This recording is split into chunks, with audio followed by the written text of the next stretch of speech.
warahmatullahi wabarakatuh. Selamat pagi semuanya. Waalaikumsalam warahmatullahi wabarakatuh. Selamat pagi, Bu. Hari ini udah kelihatan pada semangat ya. Mungkin hari ini udah pada sarapan semua ya. Jadi siap untuk mengikuti pembelajaran hari ini. Nah, sebelum memulai pelajaran ini, alangkah baiknya kita berdoa dulu ya, agar ilmu yang kita dapatkan dapat bermanfaat. Oke, silakan kepala kelas untuk memimpin doanya. Baik Bu, sebelum memulai pembelajaran kita pada hari ini, alangkah baiknya kita berdoa terlebih dahulu. Berdoa dimulai. Berdoa selesai. Untuk hari ini apakah ada yang tidak hadir? Hadir semua, Bu. Oke, baiklah jika hadir semua, alhamdulillah. Kalian tahu nggak hari ini kita akan belajar tentang apa? Sepertinya pada belum tahu ya kita akan belajar tentang apa. Oke, kalau seperti itu, karena kalian belum tahu hari ini belajar apa, itu akan menunjukkan sesuatu. Nah, sekarang coba perhatikan kedua paku yang ada di kedua tangan ibu ini. Terlihat berbeda kan? Iya, Bu. Nah, ada yang tahu nggak apa perbedaan dari kedua paku ini? Saya Bu, Ya? paku yang sebelah kanan lebih berkarat dan paku yang sebelah kiri tidak berkarat, Bu. Wah, betul sekali jawaban kita. Beri tepuk tangan, beri tangan. Nah, dari jawaban kita tadi, kira-kira ada yang tahu nggak apa sih hubungan dari kedua paku yang berbeda ini dengan materi yang akan kita bahas hari ini? Saya Bu, Ya, mungkin kita akan membahas tentang korosi Bu. oke, betul sekali Irfan jawabannya. Ada yang tahu nggak sih apa itu korosi? Saya Bu, Ya, silakan. korosi itu adalah proses perkaratan, Bu. Betul sekali jawaban kita. Jadi korosi itu merupakan rusaknya benda-benda logam akibat pengaruh langsung dari lingkungan seperti oksigen dan air. Kalian tahu nggak apa sih contoh lain dari korosi ini? Silakan sama dulu ya. Perkaratan besi, Bu. Tuh, ada lagi? Bu, pudarnya warna mengkilap pada perak. Ada lagi? Satu lagi, silakan angkat tangan. Saya Bu, Iya, silakan. munculnya warna kehijauan pada lembaga. Betul sekali semua jawabannya. Jadi yang telah disebutkan Safa, Jasmine, dan Irfan tadi merupakan contoh dari korosi. Nah, pada proses korosi ini reaksi kimia yang terjadi itu reaksi redox antara suatu logam dengan senyawa lain seperti air dan oksigen yang menghasilkan senyawa yang tidak diganti. Nah, terus dalam korosi ini itu logam akan mengalami oksidasi sedangkan oksigen akan mengalami reduksi.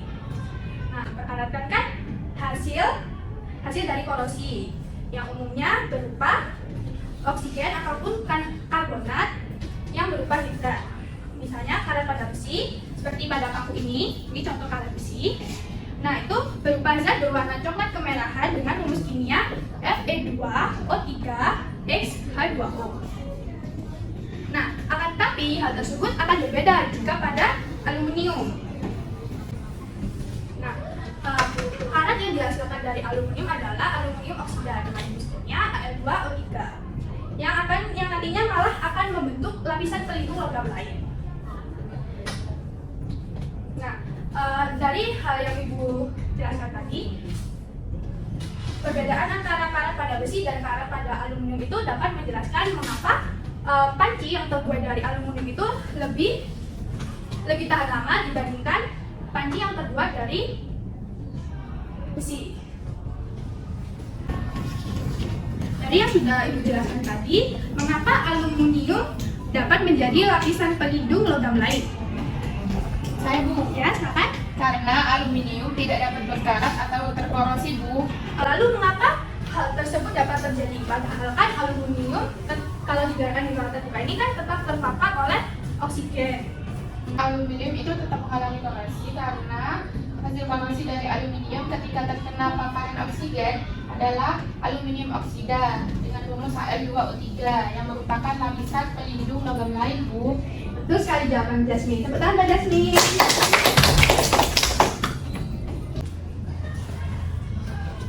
di awal tadi telah kita ketahui jika proses terjadinya korosi merupakan reaksi redoks. Maka, manakah yang mengalami reduksi dan manakah yang mengalami oksidasi pada logam yang mengalami korosi? Saya Bu. Ya, silakan ya. Yang mengalami reduksi itu katoda dan yang mengalami oksidasi itu anoda, Bu. Betul sekali jawaban dia.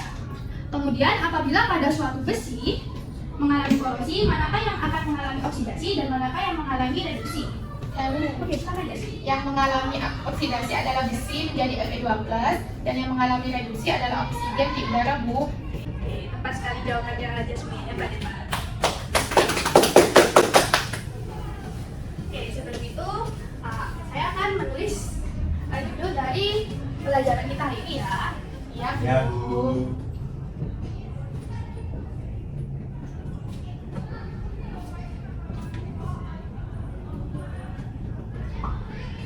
Jadi, sekarang kita akan membahas tentang proses terjadinya korosi itu sendiri.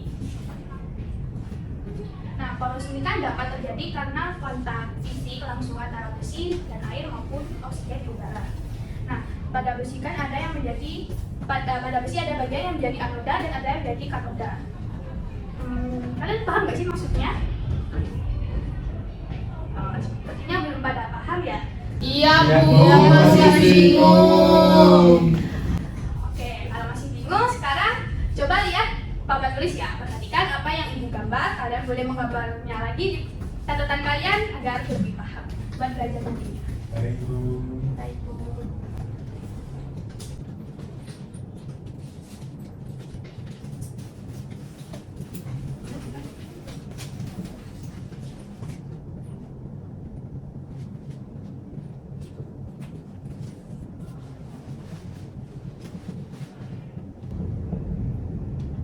Sebelumnya, apakah kalian dapat melihat tulisan yang ibu tulis di papan? Bisa, Bu. Baiklah, seperti itu. Jadi, misal ibu memiliki sebuah batang besi. Nah, batang besi ini terkena guyuran hujan. Nah, ini misal hujannya ya. Tadi bukan ada bilang kalau pada besinya ada bagian yang menjadi anoda, ada yang menjadi katoda. Nah, pada anoda reaksi apa yang terjadi? Ada yang tahu? Reaksi oksidasi, Bu. Betul, sama.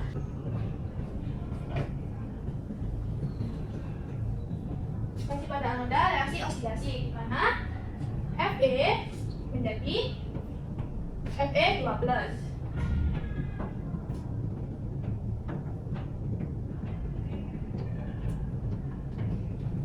Nah, kan pada anoda ini melepaskan elektron.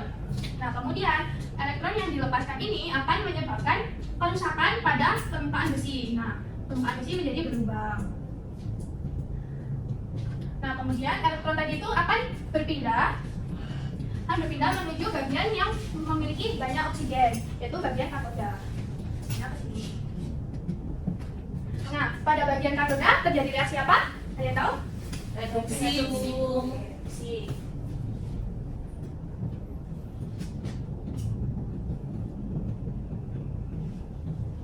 Reaksi reduksi, oksigen ini akan mengalami reduksi dalam suasana asam menghasilkan air. Bersama reaksinya, suasana asam tambah.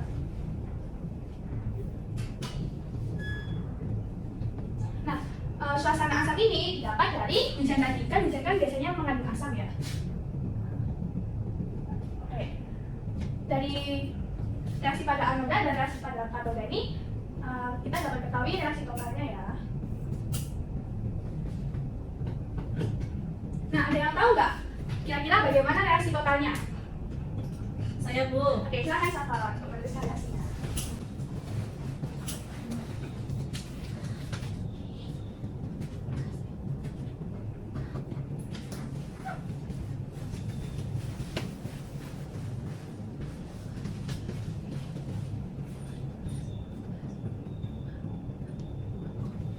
Bu. Oke, betul sekali ya yang dituliskan oleh Sama. Reaksi totalnya yaitu 2Fe ditambah O 2 tambah 4H+ menjadi 2Fe12 tambah 2H2O. Nah, kemudian kita kembali lagi ke gambar yang setelah itu buat.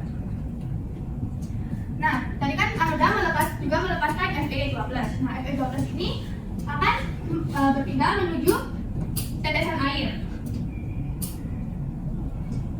Nah, kan di sini selain ada Fe ada air kan? Dan ada oksigen. Oke.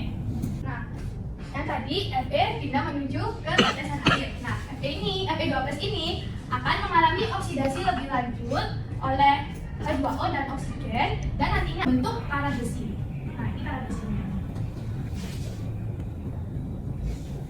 Karat besi tadi rumusnya Fe2O3 X2O. Dari mekanisme terjadinya korosi ini, apakah dapat dipahami? Dapat. Jadi dari mekanisme terjadi korosi ini, apakah kalian tahu apa faktor-faktor utama yang menyebabkan terjadinya korosi? Saya Bu, Oke, silakan Irfan. konsentrasi oksigen dan air. Oke, betul Irfan. Tapi ada lagi nih penyebabnya. Ada yang tahu? Saya Bu, Oke, silakan siapa? mungkin suhu dan pH dapat mempengaruhi terjadinya korosi Bu. Oke, betul sekali. Dapat Irfan dan Safla sama-sama betul. Tapi ada lagi loh faktor-faktor yang menyebabkan terjadinya korosi. Kita bahas ya. Iya. Ya, Bu. Kalian boleh menulis apa yang saya tulis dan saya ucapkan.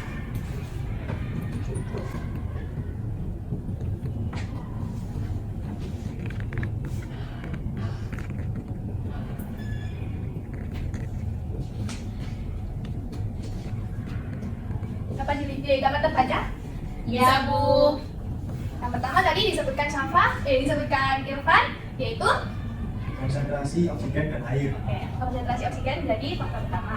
Faktor pendukungnya disebutkan Safa, yaitu yang ini itu konsepnya sama seperti laju reaksi, di mana semakin tinggi suhu itu akan proses korosi akan lebih cepat terjadi. Nah, yang kemudian kedua ada ada pH. Logam ditempatkan pada pH yang rendah, yang kurang dari 7 atau pH asam. Nah, itu proses korosi juga akan lebih cepat terjadi. Dan yang ketiga ada keberadaan elektrolit.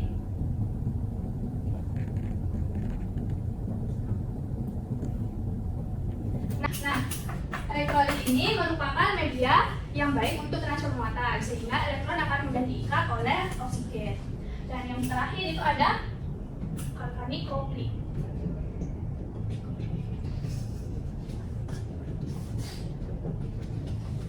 Nah, galvanic coupling ini merupakan sebuah keadaan ketika besi terhubung atau menempel pada logam lain yang kurang reaktif, maka besi akan lebih cepat mengalami korosi.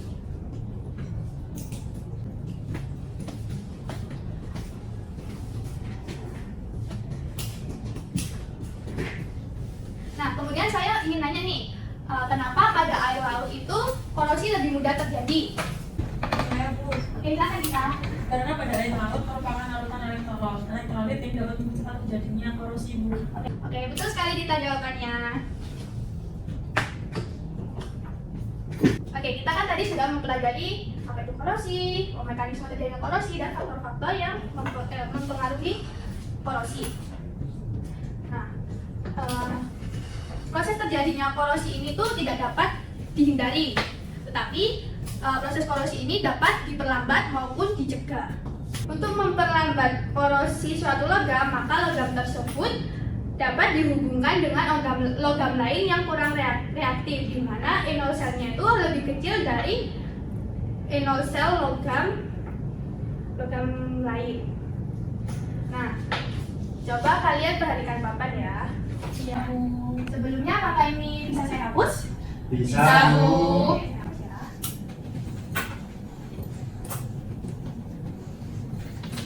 Nah, saya akan menggambarkan sebuah daerah volta untuk menggambarkan penjelasan yang telah saya sebutkan tadi. Nah, di sini ada logam Mg, di sini ada Fe, dan di sini ada Cu.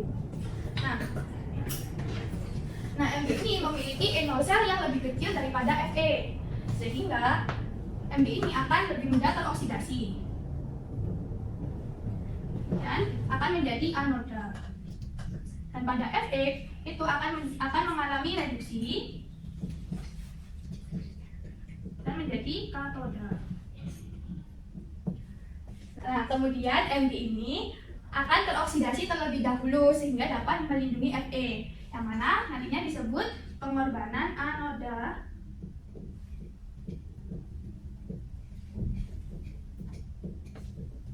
Dan pada Fe akan menjadi perlindungan katodik.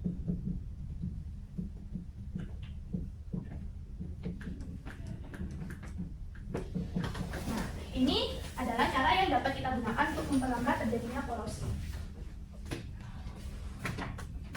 Saya hapus ya. Ya, Bu.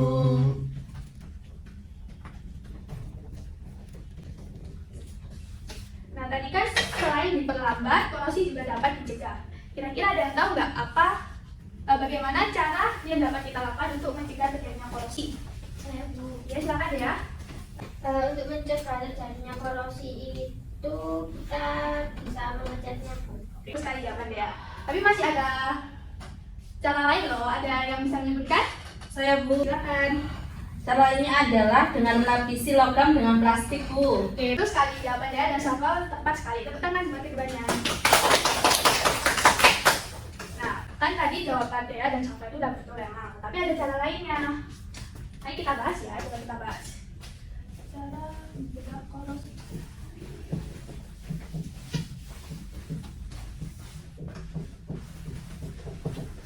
Nah, cara yang pertama tadi disebutkan oleh Dea adalah mengecat logam. Kita dapat menghindari kontak fisik secara langsung antara besi maupun udara ataupun air. Nah, yang kedua tadi disebutkan melapisi logam dengan plastik ya. Ya. Bu.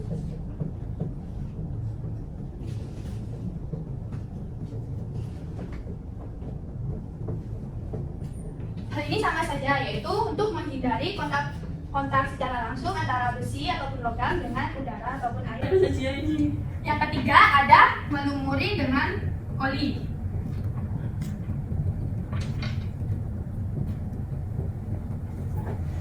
Yang keempat ada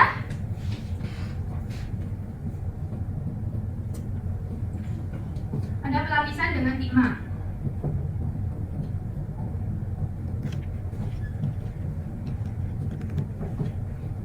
Nah, pelapisan dengan timah ini banyak digunakan pada kemasan-kemasan kalian pada makanan maupun minuman. Nah, yang kelima ada galvanisasi.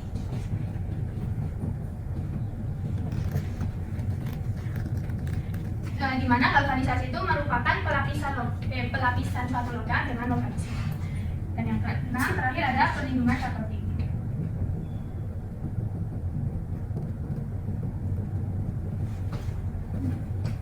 Perlindungan katodik ini seperti yang telah dikatakan tadi, yaitu penggunaan logam lain yang kurang reaktif sehingga dia akan teroksidasi terlebih dahulu. Nah, itu tadi cara-cara untuk mencegah korosi. Apakah ada yang ditanyakan? Tidak ada Bu. Oke, jika tidak ada, sebelum mengakhiri pelajaran kita hari ini, kita ulas terlebih dahulu ya apa yang kita pelajari hari ini. Apakah ada yang berpendapat? Saya Bu. Oke, silakan Jasmine. Korosi merupakan peristiwa kerusakan logam karena terjadinya reaksi kimia antar logam dengan zat-zat di lingkungannya seperti oksigen dan air yang menghasilkan senyawa-senyawa yang tidak dikehendaki Bu. Oke, betul sekali Jasmine. Setelah itu kan ada faktor-faktor yang menyebabkan terjadinya korosi. Nah, apakah ada yang tahu? Bu. Ya, silakan. Faktor-faktor yang menyebabkan korosi itu ada suhu, pH, keberadaan elektrolit dan galvanik. Oke, betul sekali jawabannya. Kemudian kita bahas tentang cara mencegah korosi. Nah, itu hal-hal apa saja yang dapat kita lakukan? Saya Ibu, Ya, silakan. untuk pencegahan korosi sendiri itu ada pengecatan logam, kemudian pelapisan logam dengan plastik, melumuri logam dengan oli, galvanisasi, serta perlindungan katodik. Oke, betul sekali. Mari kita semua. Oke, sekian untuk hari ini. Tapi untuk menindaklanjuti tentang materi ini, saya akan berikan tugas kepada kalian. Silakan keluarkan buku catatannya, dicatat ya. Ya, Bu. Jadi tugasnya itu kalian akan melakukan percobaan sederhana di mana kalian menyiapkan 3 buah paku. Paku pertama itu diletakkan di dalam larutan garam, paku kedua diletakkan pada ruang terbuka, dan paku ketiga diletakkan pada ruang gelap tertutup. Nah, kemudian selama 1 minggu kalian amati apa yang terjadi pada ketiga paku tersebut dan paku manakah yang akan lebih cepat mengalami korosi. Kemudian, laporan dari hasil pengamatan kalian tadi dikumpulkan melalui Google Form ya. Untuk format laporannya akan saya kirimkan setelah ini. Ya Bu. Apa nggak dapat dipahami semuanya? Bu, saya izin bertanya. Oke, silakan kita. Untuk tugasnya dikerjakan secara individu atau berkelompok ya? Oh, untuk tugas ini dikerjakan secara berkelompok ya. Kalian bebas memilih kelompoknya siapa aja. Satu kelompok 4 orang, oke? Baik, Baik, Bu. Bu. Apakah ada yang ditanyakan lagi? Tidak. Oke, jika tidak ada, selesai sudah pelajaran kita hari ini. Semoga ilmu yang kita dapatkan dapat bermanfaat ya. Amin.